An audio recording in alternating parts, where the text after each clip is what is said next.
Hermanos, vamos a leer la palabra del Señor. Les invito a que nos pongamos en pie por reverencia a nuestro Dios. Y vamos a leer Génesis capítulo 5, desde el versículo 6 hasta el final del capítulo 8. ¿Ya lo tienen? Génesis 7, 6. Dice así la palabra del Señor. Génesis 7, versículo 6.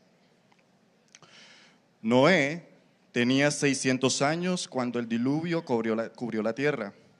Subió a bordo de la barca para escapar del diluvio junto con su esposo, sus hijos y la esposa de ellos. Con ellos estaban todas las diferentes especies de animales, los aprobados para comer y para el sacrificio, y los no aprobados, junto con todas las aves y los animales pequeños que corren por el suelo. Entraron en la barca por parejas, macho y hembra, tal como Dios había ordenado a Noé. Después de 7 días, las aguas del diluvio descendieron y cubrieron la tierra. Cuando Noé tenía 600 años, el día 17 del segundo mes, todas las aguas subterráneas entraron en erupción y la lluvia cayó en grandes torrentes desde el cielo. La lluvia continuó cayendo durante 40 días y 40 noches. Ese mismo día, Noé había entrado en la barca con su esposa y sus hijos, Sem, Cam y Jafet, y las esposas de ellos. Con ellos en la barca había parejas de cada especie animal, domésticos y salvajes, grandes y pequeños, junto con aves de cada especie. De dos en dos entraron en la barca, en representación de todo ser vivo que respira. Entraron un macho y una hembra de cada especie, tal como Dios había ordenado a Noé. Luego el Señor cerró la puerta detrás de ellos. Durante 40 días, las aguas del diluvio crecieron hasta que cubrieron la tierra y elevaron la barca por encima de la tierra. Mientras el nivel del agua subía más y más por encima del suelo, la barca flotaba a salvo sobre la superficie. Finalmente, el agua cubrió hasta las montañas más altas de la tierra, elevándose casi 7 metros por encima de las cumbres más altas. Murieron todos los seres vivos que habían sobre la tierra, las aves, los animales domésticos, los animales salvajes, los animales pequeños que corren por el suelo y todas las personas. Todo lo que respiraba y vivía sobre tierra firme murió. Dios borró de la tierra todo ser vivo, las personas, los animales pequeños que corren por el suelo y las aves del cielo. Todos fueron destruidos. Las únicas personas que sobrevivieron fueron Noé y los que estaban con él en la barca. Y las aguas del diluvio cubrieron la tierra durante 150 días. Entonces Dios se acordó de Noé y de todos los animales salvajes y domésticos que estaban con él en la barca. Envió un viento que soplara sobre la tierra y las aguas del diluvio comenzaron a retirarse. Las aguas subterráneas dejaron de fluir y se detuvieron las aguas torrenciales que caían del cielo. Entonces las aguas del diluvio se retiraron de la tierra en forma gradual. Después de 150 días, exactamente 5 meses después de que comenzó el diluvio, la barca se detuvo sobre las montañas de Ararat. 2 meses y medio más tarde, mientras las aguas seguían bajando, otras cumbres se hicieron visibles. Pasados otros 40 días, Noé abrió la ventana que había hecho en la barca y soltó un cuervo. El pájaro voló ida y vuelta hasta que las aguas del diluvio terminaron de secarse sobre la tierra. También soltó una paloma para ver si el agua se había retirado y si la paloma podía encontrar suelo seco. Pero la paloma no pudo encontrar ningún lugar donde posarse, porque el agua aún cubría la tierra. Así que volvió a la barca y Noé extendió su mano y metió la paloma adentro. Después de esperar otros 7 días, Noé volvió a soltar la paloma. Esta vez la paloma regresó a él por la tarde con una hoja de olivo fresca en su pico. Entonces Noé supo que las aguas del diluvio se habían retirado casi por completo. Esperó otros 7 días y volvió a soltar la paloma. Esta vez el ave no regresó. Ahora Noé tenía 601 años de edad. El primer día del nuevo año, 10 meses y medio después del comienzo del diluvio, las aguas del diluvio se habían secado de la tierra casi por completo. Noé levantó la cubierta de la barca y vio que la superficie de la tierra se estaba secando. Pasaron otros 2 meses y por fin la tierra quedó seca. Entonces Dios le dijo a Noé: todos ustedes, tú y tu esposa y tus hijos y sus esposas, salgan de la barca. Suelta a todos los animales, las aves, los animales y los animales pequeños que corren por el suelo, para que puedan ser fructíferos y se multipliquen por toda la tierra. Entonces Noé, su esposa, sus hijos y las esposas de sus hijos salieron de la barca. Y todos los animales, grandes y pequeños, y las aves salieron de la barca pareja por pareja. Luego Noé construyó un altar al Señor y allí sacrificó como ofrendas quemadas los animales y las aves que habían sido aprobados para ese propósito. Al Señor le agradó el aroma del sacrificio y se dijo a sí mismo: nunca más volveré a maldecir la tierra por causa de los seres humanos, aun cuando todo lo que ellos piensen o imaginen se inclinen al mal desde su niñez. Nunca más volveré a destruir a todos los seres vivos. Mientras la tierra permanezca, habrá cultivos y cosechas, frío y calor, verano e invierno, día y noche. Amén. Vamos a orar. Padre, gracias te damos en el nombre de Jesús por tu palabra. Te damos gracias por tu bondad, por tu misericordia, por tu cuidado. Y ahora presentamos delante de ti nuestras vidas, suplicando que nos hables en la mañana de hoy. Suplicamos en el nombre de Jesús, Señor, que a pesar de que el predicador es un hombre cualquiera, Señor, común y corriente, un hombre sujeto a pasiones, un hombre necesitado de la gracia, Señor, con limitaciones intelectuales, espirituales, físicas, Señor, tú permitas que tu Espíritu Santo tome las palabras que puedan salir imperfectas de la boca del predicador y las lleves de manera perfecta a los corazones de los que oyen. Pero Señor, ¿cómo pueden oír si tú no abres sus oídos? Por eso te suplicamos que ellos puedan tener oídos abiertos por la obra de tu Espíritu Santo, que tú abras sus ojos para que puedan ver, que tú abras sus mentes para que puedan comprender. Y tú, Señor, prepares corazones para que la semilla de tu palabra sea sembrada y fructifique abundantemente.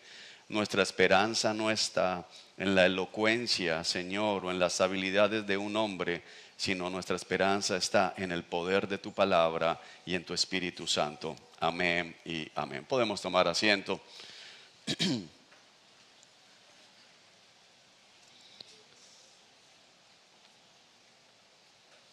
Hace 8 días estuvimos viendo la porción anterior del capítulo 6 y los primeros 5 versículos del capítulo 7. Y si usted lo recuerda, estuvimos hablando del evangelio anunciado, cómo podíamos ver una relación muy directa, una suerte de paralelo entre la manera en que el relato de Génesis nos es presentado y la manera en que el evangelio nos es anunciado, especialmente esto del diluvio. El día de hoy, siguiendo por allí, sería la segunda parte, pero hoy lo que vamos a ver en nuestro texto es el evangelio aplicado, es el título de nuestro mensaje. Y es importante para nosotros considerar cómo esto del evangelio aplicado se relaciona con nosotros, porque tenemos problemas en medio de nuestras vidas. La sociedad tiene problemas y tal vez tú en la mañana de hoy, bien sea que ya seas salvo, que seas cristiano, que seas miembro de una iglesia local, o bien sea que estás todavía tratando de entender qué es lo que está pasando en tu mente, o estés aquí simplemente porque te obligaron a venir tus papás, o porque tu esposa sabes que se va a poner de mal genio si no vienes, o porque te prometieron un buen almuerzo a la salida si venías hoy en la mañana y te pusieron a escoger entre venir a la iglesia y sentarte con aire 2 horas o correr el maratón de 42 kilómetros y tú dijiste, ok, yo voy a la iglesia hoy, y esa es la razón por la que estás aquí. hay cosas que tenemos en común y una de ellas es que hemos tenido un mal ambiente que ha permeado y ha dañado nuestro entendimiento de muchas cosas, desde modelos de crianza equivocados. Tengo como eco aquí, Eddie. Desde modelos de crianza equivocados, donde vemos a la mamá o al papá diciéndole al niño, o tal vez éramos nosotros los niños que decían, va 1, va 2, van 3, van 10, van 20, van 40 y nunca pasaba nada. Hay papás que son así, solamente que como que están entrenando matemáticas y los hijos nunca reciben el chancletazo o la vara, lo que pueda hacer. Pasando por la corrupción en nuestros sistemas judiciales que incentiva a la maldad, que incentiva a los bandidos, que incentiva a los corruptos, y nos asombramos de ver en las noticias que gente que fue condenada por corrupción, por robarse miles de millones, vuelve a aparecer en otro proceso de corrupción, todavía pagando supuestamente cárcel del proceso anterior, de bandidos que se ríen en las cámaras cuando los captura la policía porque saben que a la mañana siguiente van a estar nuevamente rampantes por las calles, pasando también inclusive por nuestro engaño de creernos justos en nuestra propia justicia. Nosotros usualmente también luchamos con la idea de, bueno, y aquí vuelvo a bajar el tono de mi voz, de qué va a pasar con todos mis seres queridos, con todos mis amigos, con toda la gente que es importante para mí y que nunca siguieron a Cristo Jesús. ¿Qué va a pasar con todas estas personas, como lo hablábamos en otra oportunidad, que nacieron en otros continentes, en otros países y nadie les ha hablado del Evangelio? Así que luchamos con doctrinas que son fundamentales al cristianismo. Resistimos estas doctrinas fundamentales como la salvación solo por gracia a través de la fe, la depravación total del hombre que nos fue introducida en el capítulo 6 del libro de Génesis, también pasando por la condenación eterna en el infierno. Algunos prefieren pensar en el purgatorio. Algunos prefieren pensar en la aniquilación del alma, ya dejó de existir y no pasa nada más. Pero la idea de un infierno eterno, la idea de personas con cuerpos glorificados, no en el sentido de que no pecan, sino en el sentido de que no mueren, que es lo que dice la Escritura que va a suceder. A veces pensamos, y préstame mucha atención, especialmente aquellos que saben que no son creyentes, a veces pensamos que lo que le pasa al incrédulo es que no va a resucitar para ir al cielo. Y él dice, bien por mí, porque yo no quiero estar en el cielo. La idea de estar con Dios toda la eternidad a mí no me parece atractiva. Si no quiero estar con Él 70 años, ¿por qué quiero estar con Él eternamente? Pero el punto es que la Escritura no habla de resurrección únicamente para los creyentes. La Escritura habla de resurrección para muerte nuevamente. ¿Qué significa? Se van a levantar, van a recibir cuerpos que no mueren, que sienten, son conscientes de quiénes son y van a ser arrojados al infierno, donde serán atormentados eternamente. Pero algunos cristianos todavía dicen, no puede ser así, eso tiene que ser metafórico. Lo máximo es que no van a experimentar el amor de Dios. Bueno, la Escritura no dice eso. La Escritura lo que dice es que van a experimentar la ira de Dios. Dios en todo su esplendor derramando su ira sin ninguna misericordia. Y algunos dicen, no puede ser, Dios tiene que mostrar misericordia. No hay un solo versículo que diga eso, como lo vamos a estudiar en la mañana de hoy. Y por supuesto, resistimos muchas veces una de las doctrinas más odiadas para muchos cristianos, incluso verdaderos cristianos, la doctrina de la elección soberana de Dios, la predestinación, la idea de que es Dios el que elige, la idea de que es Dios el que decide a quién salvar y a quién no salvar, todavía genera escozor en medio de las filas de la iglesia cristiana. De hecho, algunos incluso han llegado a tildar de herejes a los que creen estas doctrinas que vienen precisamente de la Escritura, como lo veremos más adelante. Hermanos, La porción que tenemos en la mañana de hoy es como una obra magistral, es como una pintura espectacular en la que el Señor, utilizando a Moisés para escribir, nos permite ver el carácter de Dios. Nos permite ver los atributos de Dios. Es una porción donde podemos ver al Dios completo. Es una porción donde podemos ver el verdadero Dios. No solo una parte de Dios, la que más te gusta, sino el verdadero Dios. Nos puede dejar ver la realidad de la trascendencia de Dios que vimos en Génesis capítulo 1, pero también la realidad de la inmanencia de Dios que estudiamos en Génesis capítulo 2. El Dios creador, el Dios trascendente, el Dios que tiene autoridad, autonomía sobre la creación para ordenarle a la creación, como lo acabamos de escuchar y leer juntos, a las aguas que caigan, que la tierra libere toda el agua que está debajo de ella al punto de inundar toda la tierra y luego ordenarle al viento que haga retroceder las aguas. La creación responde a la voz del Creador. Aquel que crea en Génesis capítulo 1 y 2, aquí parece que descrea.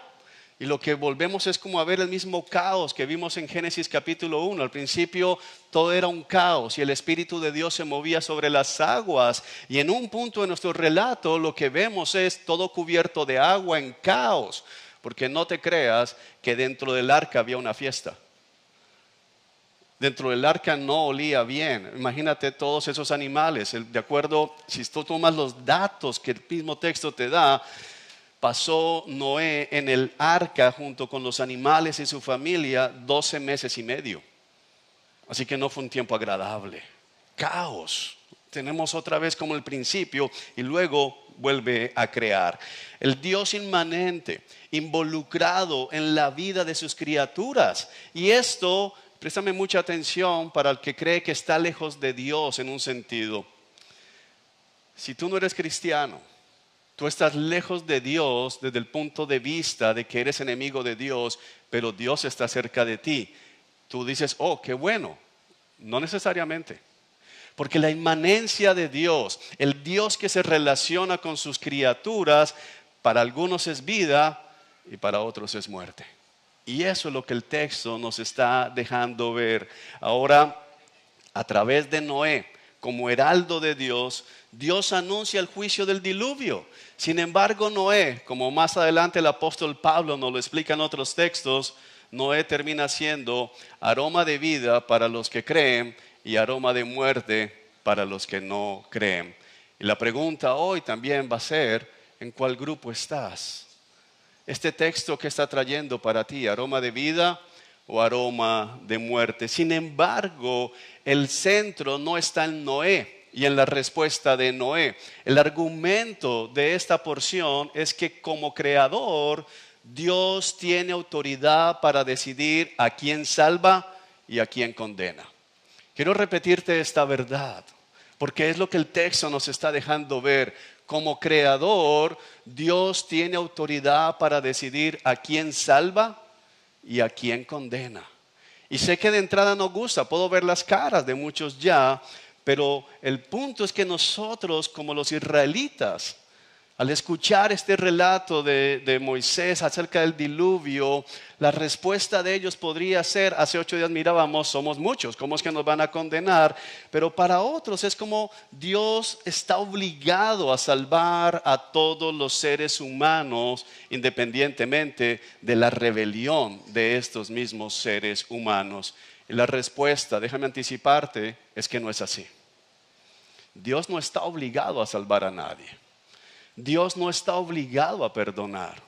Dios no está obligado a tomar las transgresiones de los seres humanos y decir, las voy a tomar sobre mí mismo. Eso es un acto de misericordia, es un acto de gracia, pero Dios no está obligado. Y entender esta verdad, espero que te ayude a entender cómo te relacionas con Dios desde tu propia posición, pero con aquellos que todavía están lejos del Señor. Amén. Ahora vamos a ver tres puntos básicamente, pero quiero que tengas en mente cuál es el punto principal, el argumento del texto. Como creador, Dios tiene autoridad para decidir a quién salvar y a quién condenar. Dios tiene ese privilegio como creador del universo.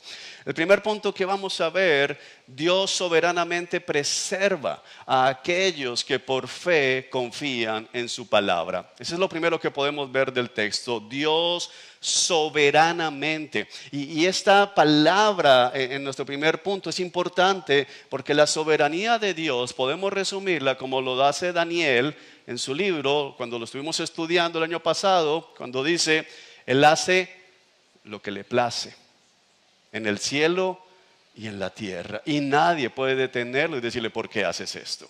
Dios es soberano. ¿Y por qué Dios es soberano? En Génesis no deberíamos tener esa duda, porque Él es el creador, Él es el dueño. Si vives en la mañana de hoy es porque Él te permitió abrir tus ojos. Tú no hiciste nada. Así te tengas fe, como recuerdo una vez estábamos evangelizando en el sector de Santa María, invitando a un hombre a que fuera a una reunión que íbamos a tener. Le dijimos, mira, tú tienes que pensar, porque ¿qué sucede? ¿Estás seguro de que mañana vas a abrir los ojos? Y él dijo, claro que sí. Bueno, ¿cómo puedes estar seguro de que vas a abrir los ojos mañana? Tú no sabes eso. Yo sí lo sé, nos respondió el hombre. Yo me tengo fe. Bueno, él se tuvo fe. Yo no sé si los abrió o no los abrió, no investigué. Pero el punto es que si los abrió, no fue porque Él los hizo abrir. Si los abrió, fue porque Dios permitió que los abrieras. Y si estás aquí, es porque Dios te ha permitido llegar a este lugar. Y puede que Dios te haya traído a escuchar. Ahora, ¿qué vas a hacer con lo que vas a escuchar? Dios soberanamente preserva a aquellos que por fe confían en su palabra. Esto lo podemos ver de los versículos 6 al 16. Básicamente en estos 11 versículos, Moisés, narrando la historia del diluvio, nos está dejando ver cómo Dios preserva a Noé. Pero la causa de la preservación es la gracia de Dios, pero esta gracia de Dios es manifestada también en la fe de Noé al confiar en la palabra de Dios. Y tal vez tú digas, ¿dónde dice el texto que Noé tuvo fe?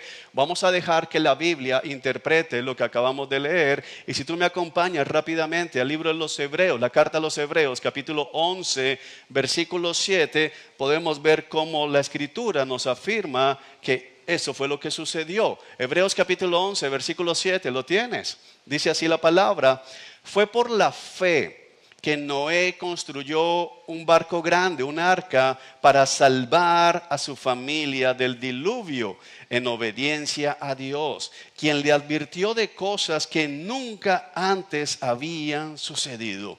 Por su fe, Noé condenó al resto del mundo y recibió la justicia que viene por la fe. Ahorita vamos a explicar eso de que Noé condenó al mundo en nuestro segundo punto, pero quiero que notes cómo el autor de Hebreos nos deja ver básicamente que Noé tuvo fe.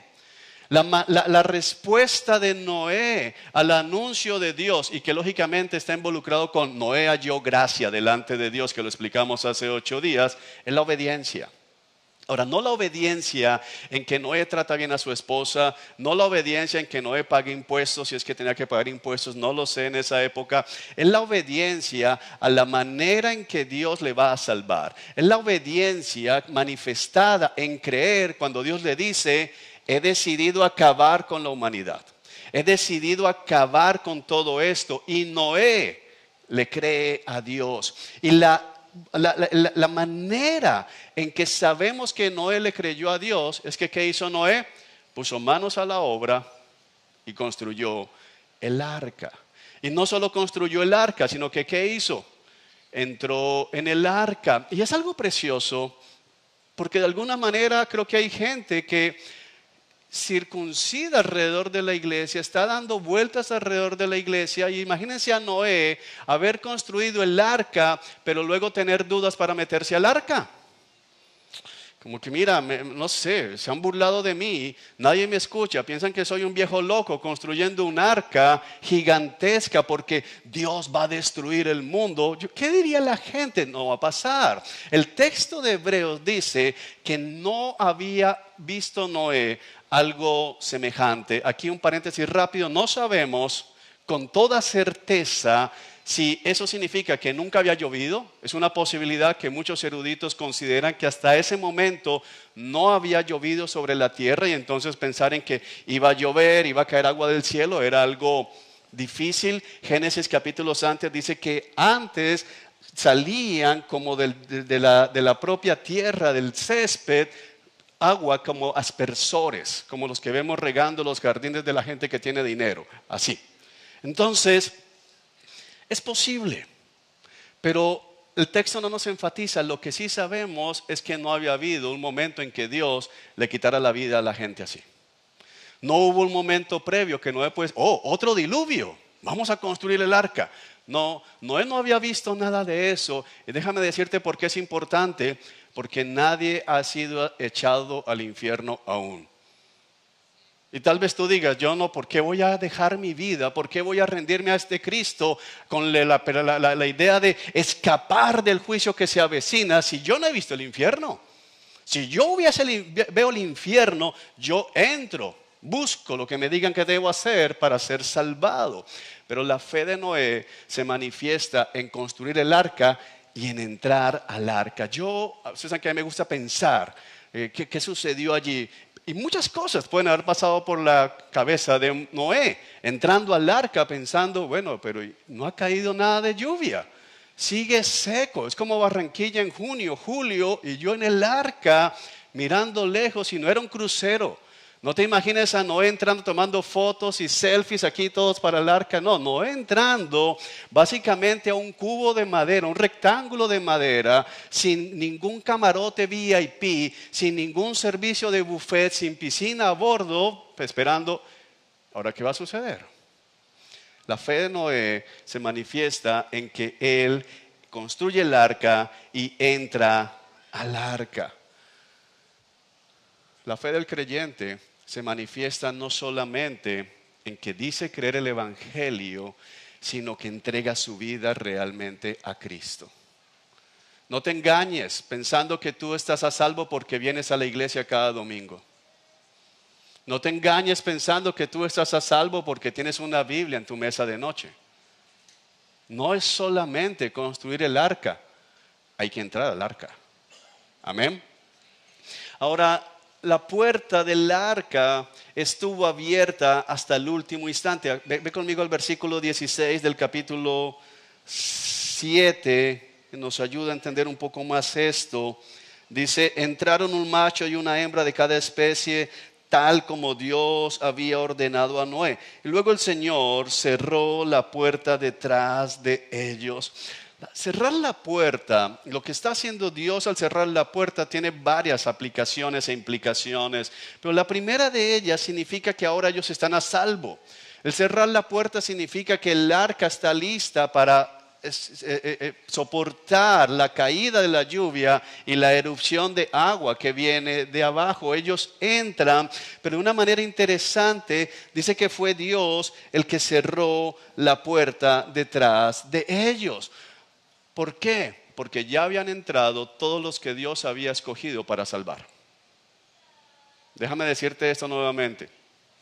Ya habían entrado todos los que Dios había escogido para salvar. Y tú dices, espérate, pero ¿qué significa también eso? Que ya habían entrado todos los que creyeron la palabra del Señor. Es decir, el que creyó la palabra del Señor ya estaba dentro del arca. Y en este caso, solo 8 personas entraron. Ahora, no te imagines que los hijos de Noé entraron a las malas. Según el texto, eran hombres casados. Bien podrían haberle dicho a su papá, yo no voy a entrar al arca. A ti se te corrió el champú, se te soltó un tornillo. Yo no voy a amargarme mi vida y luego bajarme avergonzado de esa arca para que nadie me vuelva a contratar, nadie me vuelva a comprar mis productos. No sé a qué se dedicaban, solamente por tu locura. Así que si ellos entraron, es porque también tuvieron fe. Porque si aún papás están esperando, aquí como hay un grupito que los tenemos identificados, que dicen a los 18 no vuelvo a la iglesia, eso está bien. Después de que te pagues el arriendo, la comida y todo, tú eres independiente para usar tu cédula de ciudadanía en Colombia y no venir. Pero estos eran hombres casados. Y entraron. Así que la puerta se cierra porque Dios estaba preservando la vida de aquellos que confiaron en su palabra. Mi amado hermano, la soberanía de Dios en la salvación y el cuidado de Dios en la salvación se nota en que el diluvio no se soltó hasta que ellos no estaban a salvo dentro del arca. Y cuando pensamos en el Evangelio, cuando pensamos en la manera en que Dios nos guarda, yo puedo señalarles un texto. Hace 8 días pensamos en Efesios 2, hoy puedo pensar en Primera de Tesalonicenses, capítulo 4, versículo 13 hasta el 3 del 5, donde nos deja ver cómo se nos asegura la esperanza nuestra. Mira, Pablo dice, versículo 13 del 4, y ahora, amados hermanos, queremos que sepan lo que sucederá con los creyentes que han muerto, para que no se entristezcan como los que no tienen esperanza, pues ya que creemos que Jesús murió y resucitó, también creemos que cuando Jesús vuelva, Dios traerá junto con él a los creyentes que hayan muerto. ¿Qué nos está afirmando esto? Es decir, aún los que ya han muerto de nosotros están guardados en Cristo. No hay ninguno de los creyentes verdaderos que se vaya a perder en el juicio eterno. No hay posibilidad de que un verdadero creyente enfrente las llamas del infierno. Mi amado hermano, si tú estás en Cristo, y por eso te puedo decir, hermano, tú estás seguro. Tú estás a salvo y no se cerrará en ese sentido el arca hasta que el último de nosotros esté a salvo en los brazos de Cristo Jesús. Ni uno solo, Jesús lo dijo, yo soy el buen pastor. Ninguna de las ovejas que el Padre me dio para cuidar se perdió. Hermano, aquí somos 5 pastores, por gracia de Dios, nos esforzamos en hacer las cosas bien, pero ninguno de nosotros es el buen pastor. A nosotros se nos pierden. Pero déjame decirte algo, tu consuelo está en que hay un pastor al que no se le pierden las ovejas. Hay un pastor que es poderoso para guardarte del juicio que se avecina sobre la humanidad. Y si tú estás en Cristo, tú estás a salvo. Eso es lo que la Escritura nos dice. Ahora, Dios, según el texto, Dios no escogió a Noé y a su familia para salvarlos porque ellos entraron al arca. El texto no comienza diciendo eso y no dice, y luego de que Noé entró en el arca, entonces halló el favor del Señor. No, Noé y su familia entraron al arca porque Dios los había escogido para salvarlos. Es al revés. El acto de entrar en el arca es una manifestación de que Dios ya los había salvado, de que ya habían hallado la gracia. Así que no es que tú te salvas porque vienes a la iglesia, sino que si tú realmente te haces miembro de la iglesia, te sometes a la iglesia, es porque Dios ya te salvó. Porque tú hallaste gracia y esa gracia te lleva a hacer las cosas a la manera del Señor. Eso es importante. Porque en ninguna parte la Biblia dice que la familia de Noé era recta. De hecho, se nos dice que Noé era un hombre íntegro, pero no dice que era un hombre sin pecado. Pero de la familia no se dice nada. Tuvieron fe, pero no se está diciendo, wow, mira qué esposa ejemplar, mira qué hijo ejemplar, mira qué nuera ejemplar. No sabemos eso. Es decir, en un sentido, la familia de Noé no era mejor que las familias que se quedaron por fuera. Y en el sentido del Evangelio, nosotros que estamos en esta mañana, reunidos en este lugar, los que ya somos salvos, no somos mejores que el vecino que no es salvo. No somos mejores que el vecino que te puedes cruzar a veces cuando tú vas saliendo temprano para la iglesia el domingo y él va entrando amanecido. No somos mejores que ellos. Somos iguales, somos pecadores, pero hemos hallado gracia. Y recuerda que hallar gracia, la palabra hallar no es que buscaste, sino que la encontraste sin estarla buscando. Es exactamente igual. Segundo punto, Dios soberanamente destruye a los que se niegan a arrepentirse a pesar de su paciencia y bondad. El mismo Dios que soberanamente salva por fe a los que confían en su palabra, es el mismo Dios que destruye a los que se niegan a arrepentirse a pesar de su paciencia y bondad. Eso lo vemos de los versículos 17 al 24. Miremos aquí lo que dice el texto, versículo 17. Durante 40 días las aguas del diluvio crecieron hasta que cubrieron la tierra y elevaron la barca por encima de la tierra. Y mientras el nivel del agua subía más y más por encima del suelo, la barca flotaba a salvo sobre la superficie. Finalmente el agua cubrió hasta las montañas más altas de la tierra, elevándose casi 7 metros por encima de las cumbres más altas. El diluvio cubrió absolutamente todo. Ahora, cuando tú lees esta historia, puedes comenzar a pensar, wow, pobre gente. De un momento a otro se les acabó la vida. Pero la Escritura no dice eso. Acompáñame rápidamente a 2 de Pedro, capítulo 2. 2 de Pedro, capítulo 2. Cuando lo tengas me das un amén. Es importante que tú lo leas, búscalo por favor. Que tú puedas ver este lado del carácter de Dios. Es importante.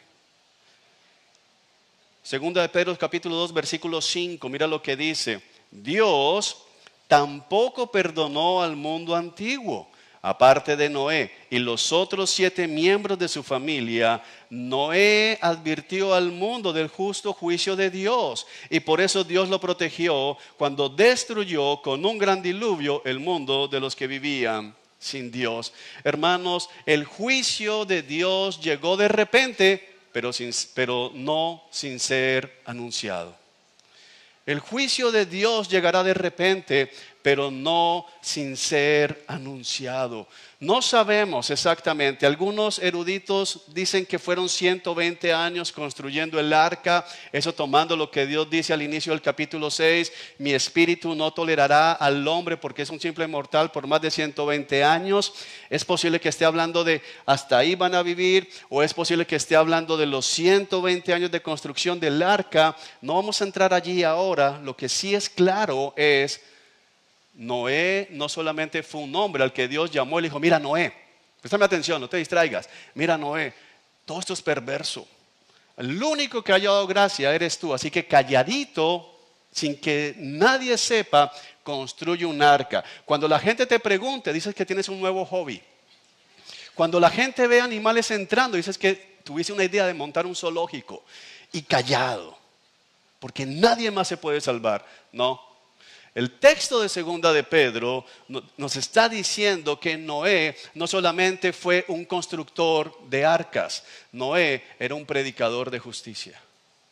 Noé fue encomendado por Dios no solamente a construir el arca que Dios utilizaría para salvarlo providencialmente a él, a su familia y representación de todos los animales de la tierra, sino Noé primariamente fue usado para anunciar al mundo del eventual juicio de Dios. Noé estuvo llamando al arrepentimiento al mundo. Fíjate que la palabra que utilizamos acá es advirtió, no condenó.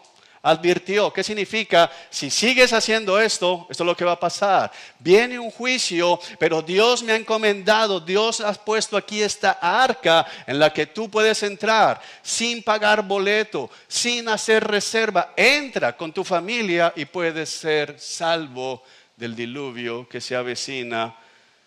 Pero la gente desechó y no le prestó atención a las palabras de Noé. Queridos amigos, el día de hoy esa es nuestra realidad. Esa es la realidad con el Evangelio. Yo estoy aquí de pie anunciándole a varios de ustedes que sé que no son salvos. Huyan del juicio que se avecina, porque la maldad y la violencia de la tierra no son menores a las del tiempo de Noé. Porque lo que Dios hizo acerca con el mundo, con el tiempo de Noé, fue simplemente una ilustración de lo que vendrá el día que Cristo Jesús vuelva. Pero tal vez tu respuesta es simplemente, yo tengo mucho que hacer para prestar atención a este loco predicando hoy. No se trata de mí, Se trata del Señor. Pero una de las cosas bellas que podemos ver aquí es que Dios no es un Dios simplemente que reacciona. Es un Dios paciente. Es un Dios que advierte. Es un Dios que, como nos lo dice el apóstol Pablo en la primera carta a Timoteo, esto es bueno y agrada a Dios, quien desea que todos los hombres lleguen a ser salvos. Él advierte. Él anuncia. Los predicadores y la iglesia cristiana han sido puestos en la tierra como testimonio, como heraldos del evangelio para anunciar las buenas nuevas. Pero creo que a veces el término buenas nuevas no lo entendemos. Hermano, las buenas nuevas solo son buenas a la luz de las malas. Y por eso el mundo necesita escuchar las malas. Y las malas son que son pecadores. Las malas son que están lejos del estándar de Dios. Las malas son que Dios es santo y que Dios no tolera el pecado. Las malas son que Dios está preparando un juicio. Las malas son es que hay un lugar llamado infierno real, donde serán arrojados por toda la eternidad las personas que se nieguen a arrepentirse, volverse a Dios y poner su fe en Cristo Jesús. Cuando las malas son entendidas, las buenas son valoradas, apreciadas y recibidas. Las buenas son que sin tú cambiar, que sin tú hacer nada más que creer en Cristo Jesús y confiar en la justicia de Jesús y abrazar la cruz confesando tu pecado, tú vas a ser salvo. Esas son las buenas. Es increíble porque es solamente la gracia de Dios. Amén. Por otro lado, tú puedes pensar en qué injusticia, tanta gente inocente muriendo. Déjame decirte algo.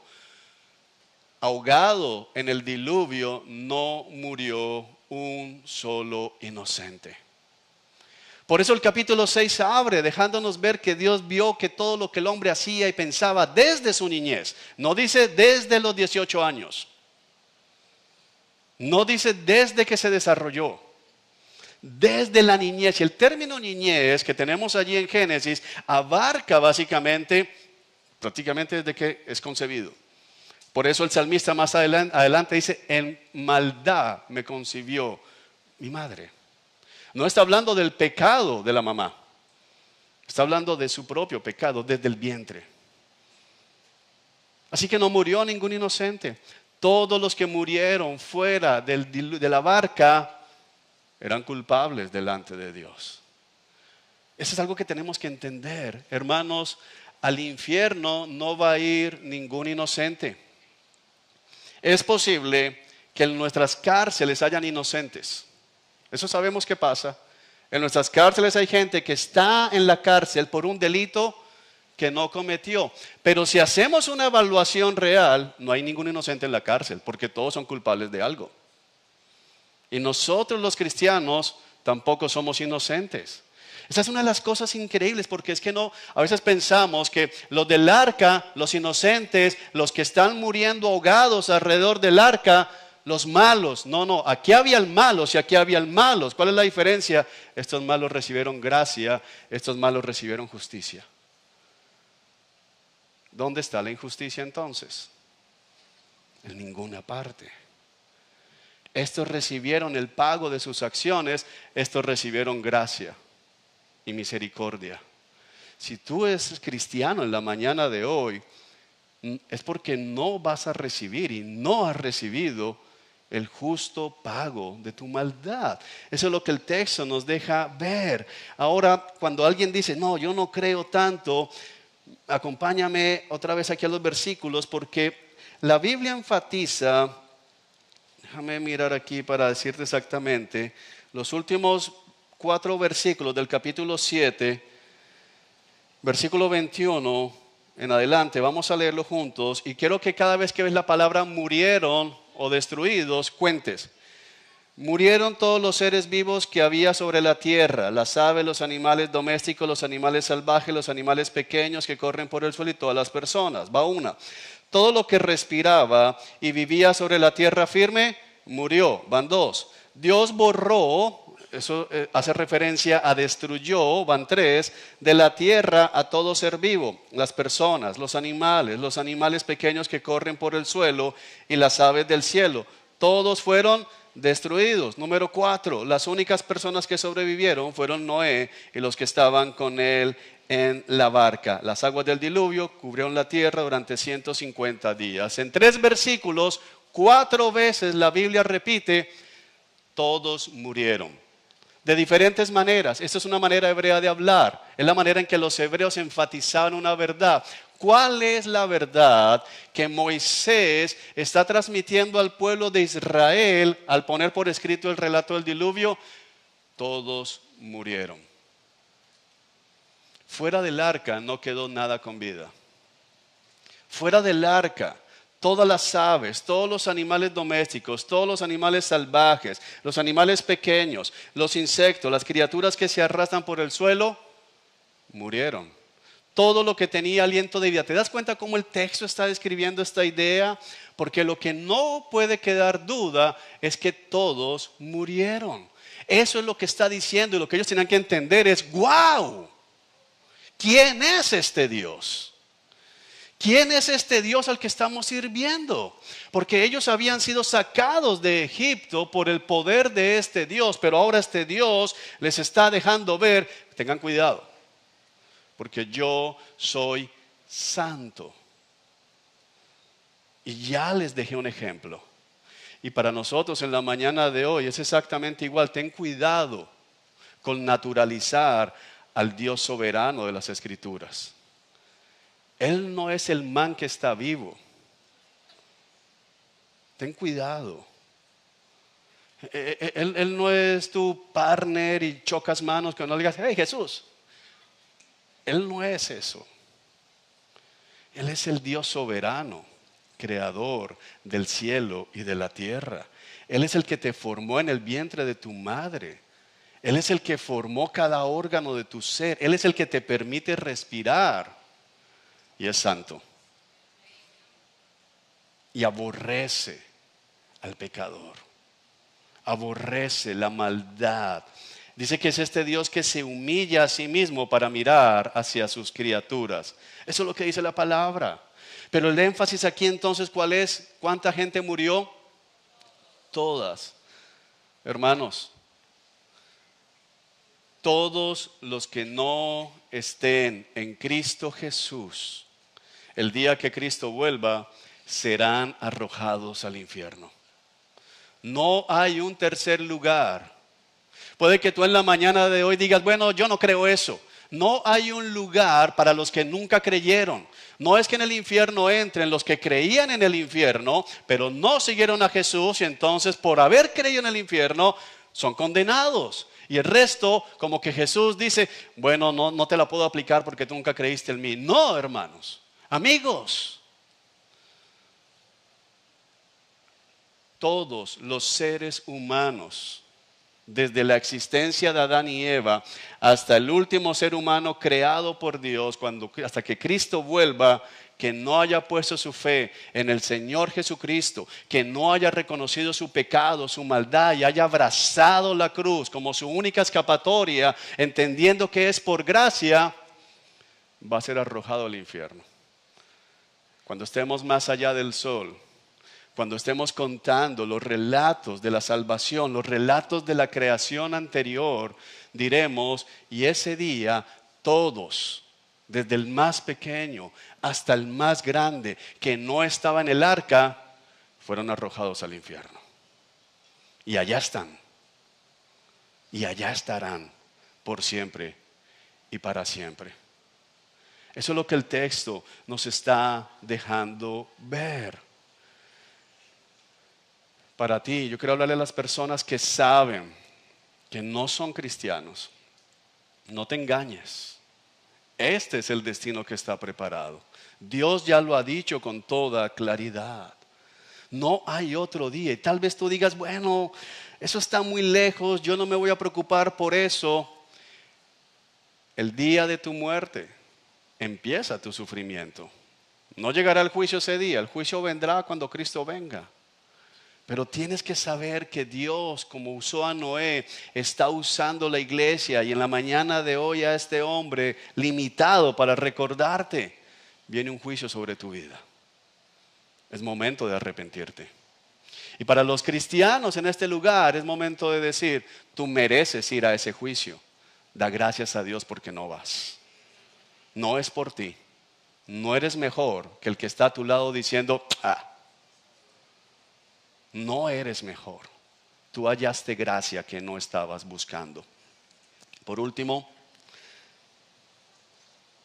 a pesar de la maldad del hombre, nuestro tercer punto, el primer punto que vimos es Dios soberanamente decide salvar a aquellos que confían en fe, en su palabra. Dios soberanamente destruye a los que continúan rechazando su misericordia y bondad. Y el último punto de nuestro texto, a pesar de la maldad del hombre, Dios soberanamente, y aquí nuevamente Dios es el que es soberano, retiene temporalmente su juicio justo.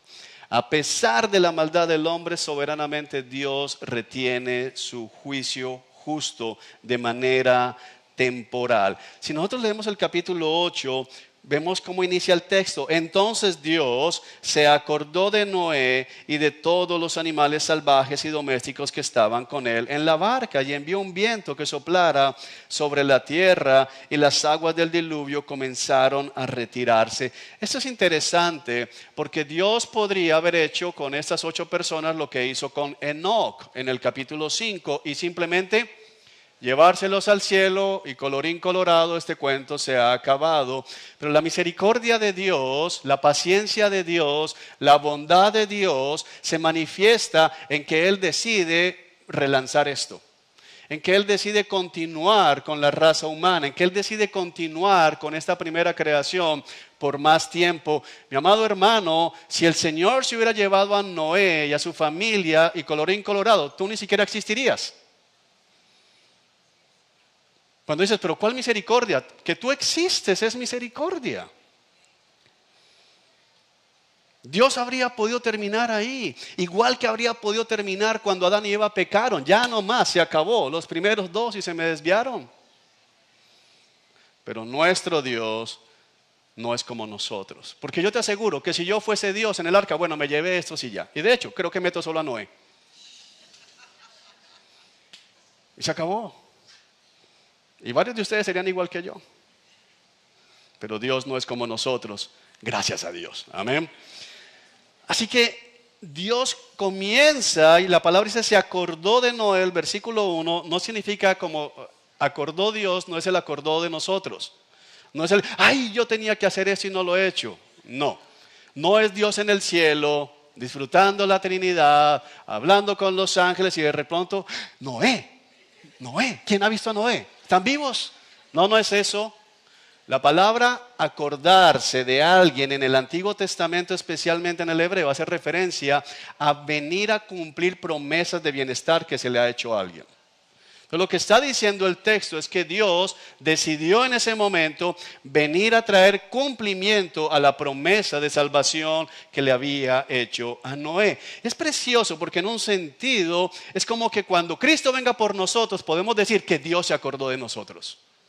Estamos todavía en este lugar, hemos sido salvados, pero desde la perspectiva de Noé, la barca no se veía como mucha salvación. No sé si me estoy haciendo entender, estar como en la barca como que, pero ¿para dónde? No hay ni ventanas para asomarse, está diluviando, luego dejan de escuchar la lluvia, pero están todavía en el arca. ¿Qué hacen todo el día en el arca? Imagínate la vida de Noé en el arca, no era algo agradable.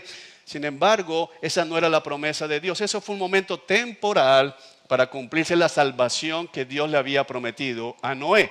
Que recuerda, no era la salvación eterna, era la salvación del diluvio. Pero Dios no lo salvó para dejarlo en el arca, sino para iniciar con Noé nuevamente otro jardín, que lo veremos, si Dios permite, en 15 días. Amado hermano, aplicando el evangelio, los creyentes que entran en Cristo se pueden sentir como Noé en el arca diciendo, bueno, Dios, me salvaste. Porque no sé si te ha pasado, alguna vez has experimentado, ok, yo me arrepentí de mis pecados, el Señor me salvó, pero ahora como que estoy atrapado aquí, como que ahora ¿qué pasa? Mi vida no parece tener sentido muchas veces, lo que siento son dificultades, esto no es como muy agradable, pero hermanos, quiero decirte, un día Dios se acordará de nosotros. No que nos haya olvidado, como ya expliqué, sino que un día Cristo vendrá y nos llevará a estar en el cielo con Él. Y ese día, aleluya, el día que veamos todo eso. Pero mientras tanto, debemos seguir esperando con paciencia en que el Señor nos está preservando del juicio que vendrá. En los primeros versículos del capítulo 8 vemos varios paralelos con Génesis, con Génesis 1 y 2, que no voy a recordar ahora, lo vamos a estudiar con más detalle en la próxima prédica. Pero mira el versículo 20 sobre el que quiero llamar la atención contigo. En esos últimos versículos dice, versículo 20, luego Noé construyó un altar al Señor y allí sacrificó como ofrendas quemadas los animales y las aves que habían sido aprobadas para ese propósito. Esto se da luego del versículo 15, cuando Dios le dice a Noé, todos ustedes, tú, tu esposa, tus hijos, sus esposas, salgan de la barca y suelta a todos los animales. Y entonces Noé, su esposa, sus hijos salen y sueltan a todos los animales. Pregunta, ¿por qué Noé construye un altar y sacrifica ofrendas quemadas, que el original es holocausto quemado, al Señor? Especialmente en el Pentateuco, no hay manera de equivocarnos con este término, holocausto, ofrenda quemada. Esta ofrenda quemada solo se usaba para un propósito, expiar pecados. Es decir, era una ofrenda que el adorador presenta delante del Señor para decir, por favor, perdona mi pecado. Mira la sangre de este animal, mira el cuerpo quemado de este animal y recíbelo en intercambio del justo juicio que yo merezco. Es interesante notar que Noé baja del arca y lo primero que Noé hace, ¿qué es? Un altar y un sacrificio. ¿Por qué? Noé no se bajó como diciendo, todos murieron, ¿no? Ninguno me creyó. Ahí está. No, Noé no se baja de esa manera. Noé se baja diciendo, yo debería estar enterrado con esta gente. Yo debería haber muerto con esta gente. Y tengo un problema más grande, es que debería haber muerto con esta gente porque Dios es santo, yo soy pecador y hay un problema. Noé en el arca todavía era un hombre pecador. Y Noé se bajó del arca y todavía era un hombre pecador. Entonces, ¿qué entiende Noé? Lo único que me puede salvar de la ira de Dios es Dios mismo recibiendo un sacrificio expiatorio. Amado hermano, para nosotros en la aplicación del Evangelio es la misma realidad. Nosotros somos perdonados eternamente en Cristo por la confianza en Cristo, por la obra de justicia de Cristo, pero eso no significa que mientras vivamos en esta tierra ya no somos pecadores. Y no podemos vivir abusando de la gracia de Dios, sino que día tras día tenemos que reconocer algo, yo merezco ser condenado. Y entonces voy delante del Señor, no a presentar un sacrificio, porque Cristo es el único sacrificio, sino en acción de gracia, diciendo, Señor, gracias por Jesús, gracias por Cristo, reconociendo nuestra propia maldad, reconociendo que nosotros somos pecadores. Noé no mete los animales. Yo no sé, Noé, cuando Dios le dice lleva 7 parejas de los animales que son para comer y para el sacrificio aprobado por Dios. No creo que Noé pensara, bueno, seguramente esto es para los otros pecadores que aparecerán. No, Noé se baja y él presenta el sacrificio. Mira, tristemente, la justicia de Dios a nuestro alrededor, porque todos los días Dios hace justicia, muchas veces nos lleva a pensar que esos pagaron porque son muy malos. Y conviene tal vez recordar las palabras del Señor Jesucristo en su ministerio terrenal. ¿Qué creen ustedes?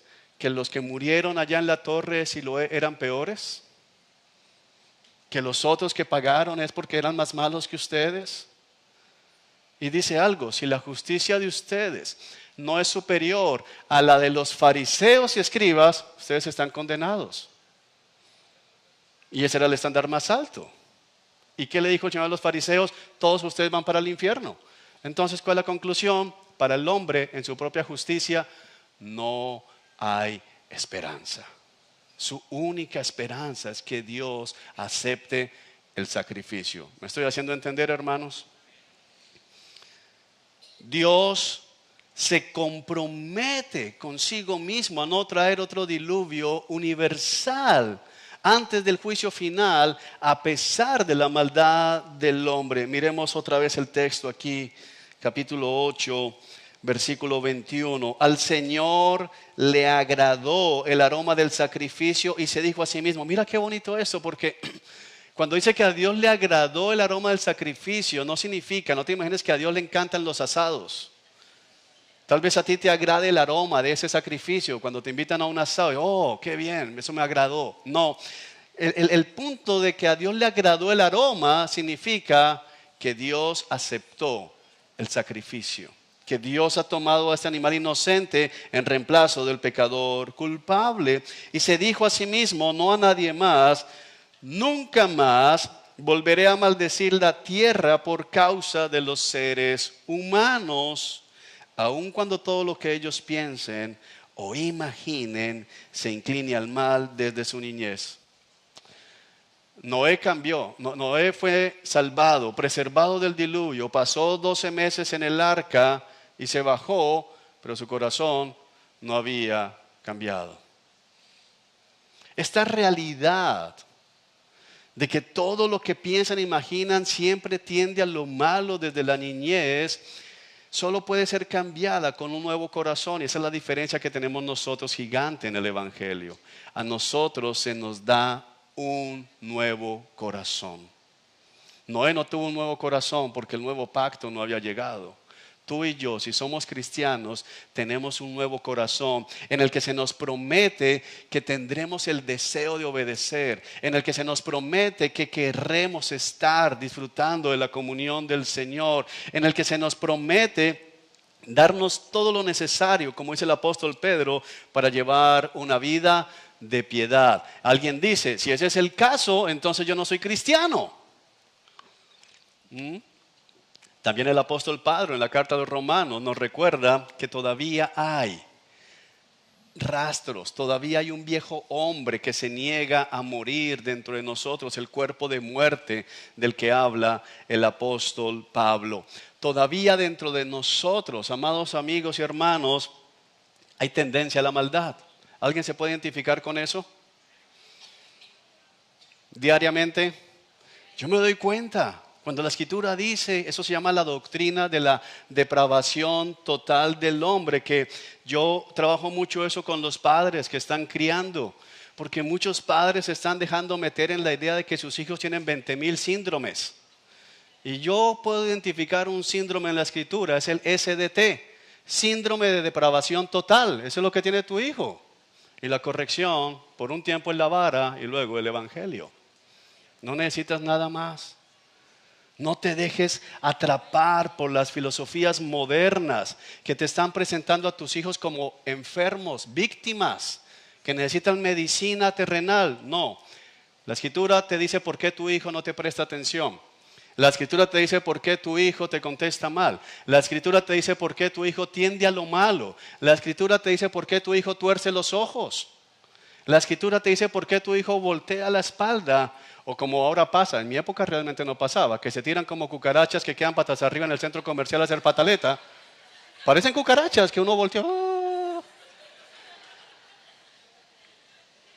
Es porque ellos tienen un síndrome llamado depravación total. Todo lo que piensan, imaginan, no dice a veces. ¿Qué dice? Mira, volvemos aquí. No lo que diga Juan, porque ya alguno me está mirando mal. No, mi criatura no. Primero, no es tu criatura, tú no lo creaste. Es la criatura de Dios. Y a criatura. Nunca más, versículo 21, nunca más volveré a destruir a todos los seres humanos. ¿Qué dice?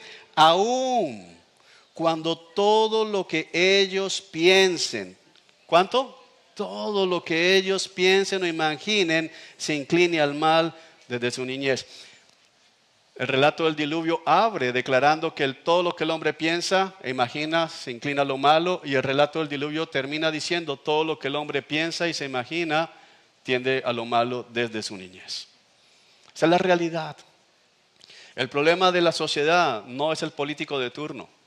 El problema de la sociedad no es la economía. El problema de la sociedad no es el calentamiento global. El problema de la sociedad no es el maltrato animal. El problema de la sociedad no es el machismo, no es el feminismo.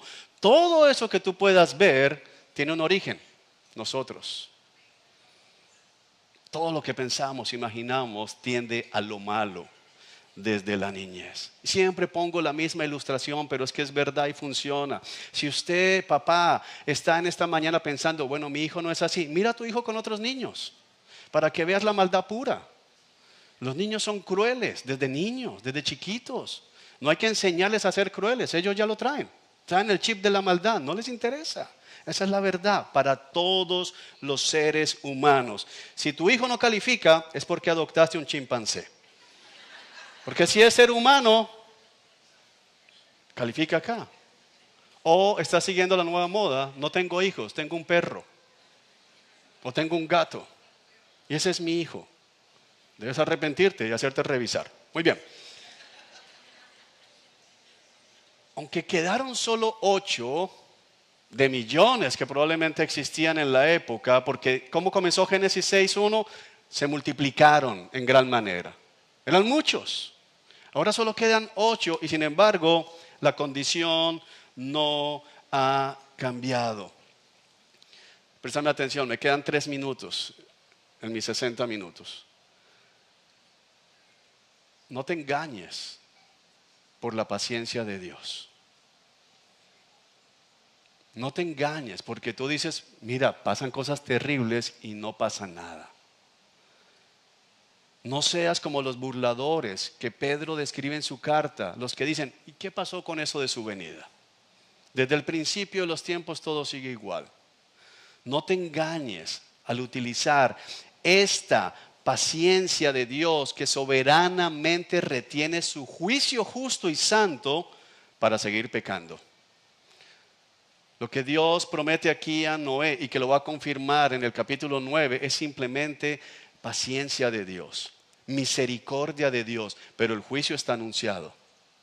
Y así como pasaron años tal vez, mientras que Noé construía la barca y la gente tal vez miraba a Noé y decía, ajá, ¿y qué pasó del diluvio? Todavía nada que llueve. Tal vez el mismo Noé pensó, ¿será que sí va a haber diluvio? ¿Será que me volví loco? ¿Será que yo sí escuché a Dios? Pero quiero decirte, el juicio viene. Yo no sé si va a ser mañana, yo no sé si va a ser hoy, yo no sé si van a pasar otros 6,000 años, pero de que viene un juicio, viene un juicio. Que no te engañe la paciencia y la misericordia de Dios. Puede que hoy estés muy ocupado y quiero hablarle especialmente a los que todavía no están en Cristo. Puede que estés ocupado en cosas que no son necesariamente malas, pero ese no es el problema, porque si tu vida no está ocupada en glorificar a Cristo, tú estás en pecado. Para aquellos que son asistentes desde hace mucho tiempo en esta iglesia y todavía no se deciden a someterse, unirse de manera completa a la iglesia para vivir en comunidad como Dios lo dice, porque dicen, sabes, no tengo tiempo para comprometerme en este momento. El punto es que nadie entonces puede afirmar si eres en verdad un creyente o no eres creyente. ¿Y qué pasa si tú llevas asistiendo aquí más de un año y no eres creyente, pero estás engañado pensando que sí lo eres porque no le has dado la oportunidad a nadie de evaluar tu fe, de confrontar tus convicciones, tu manera de vivir? Tal vez vas a llegar al infierno pensando, en el infierno, ¿y qué hago aquí? Yo iba para el cielo, aquí hay un error. Perdón, devuélvanme, yo no estoy aquí. Yo tengo tiquete para otro lado. Tal vez nunca lo tuviste. Pero para los que saben que no lo son, y estás en tu corazón diciendo, yo no creo en el infierno, y si existe, no creo que manden a tanta gente para allá, pues yo no soy, y aún si mandan gente, yo no soy tan malo como los demás. Recuerda que hay 3 engaños grandes en esto. Yo no mato, yo no robo, yo no secuestro. Le puedes sumar otros allí, yo no violo. Pero un solo pecado tuyo, un chisme, una mirada, es suficiente para enviarte al infierno. Tal vez otro domingo digas, voy a volver otro domingo cuando sea el tiempo adecuado. Yo recuerdo, perdón que me extienda 2 minutos, recuerdo trabajar con un joven de unos 23, 24 años, al que queríamos mucho mi esposa y yo. William también era muy cercano a él. Y siempre lo invitábamos. Él nos decía su merced y lo invitábamos a la iglesia, le predicamos el evangelio y decía, no, yo todavía estoy muy joven para eso. Cuando sea viejo, yo voy a la iglesia y va a ver, yo voy a ser hasta pastor de pronto, allá. Pero estoy muy joven. Murió baleado a los 26 años. Tú no sabes cuánto tiempo te queda de vida. Ve a los cementerios para que te des cuenta que en las lápidas hay gente joven. No se muere solo de ser ancianos. Y cierro recordando, leyendo esta porción de Mateo 24, dijo Jesús, cuando el Hijo del Hombre regrese, será como en los días de Noé. En esos días, antes del diluvio, la gente disfrutaba de banquetes, fiestas y casamientos hasta el momento en que Noé entró en su barco. La gente no se daba cuenta de lo que iba a suceder hasta que llegó el diluvio y arrasó con todos. Así será cuando venga el Hijo del Hombre. La historia de Noé simplemente es una advertencia para nuestra generación. Así va a ser. Puedes salir de este lugar enojado con Dios diciendo, ¿quién se cree Dios para decidir quién va al cielo y quién se va al infierno? Es injusto. Pero yo te respondo y te ruego, reconoce que eres una criatura rebelde. Reconoce que te has levantado contra tu Creador, que eres pecador y que Él ha sido misericordioso y no te ha destruido hasta el día de hoy. Date cuenta de lo paciente que Dios ha sido contigo. Date cuenta de lo misericordioso que es al permitirte escuchar un mensaje como este. Arrepiéntete de tu pecado, corre a Cristo y escapa del juicio que se avecina. Entra por la puerta, ya no del arca, sino por la puerta de salvación que es Cristo Jesús, porque Él dijo, yo soy la puerta. Nadie viene al Padre si no es a través de mí. Un juicio viene, pero la puerta todavía está abierta. Que Dios tenga misericordia de todos nosotros. Vamos a orar. Padre, gracias. Te damos en el nombre de Jesús por tu bondad y tu misericordia. Especialmente yo quiero orar por aquellos que saben, Señor, que no son creyentes en esta mañana, para que tú tengas misericordia y les traigas a salvación. Y oro también por aquellos que están viniendo y que tal vez creen que son y tal vez lo sean. Pero mientras no se comprometan a vivir una vida en comunidad, ¿cómo sabremos? ¿Cómo podemos ayudarles? Ayúdales a dejar, Señor, el engaño, la fatiga, el afán del mundo a un lado y poder caminar contigo a tu manera. Trae vida para la gloria de Cristo Jesús. Amén y amén. Dios los bendiga, hermanos.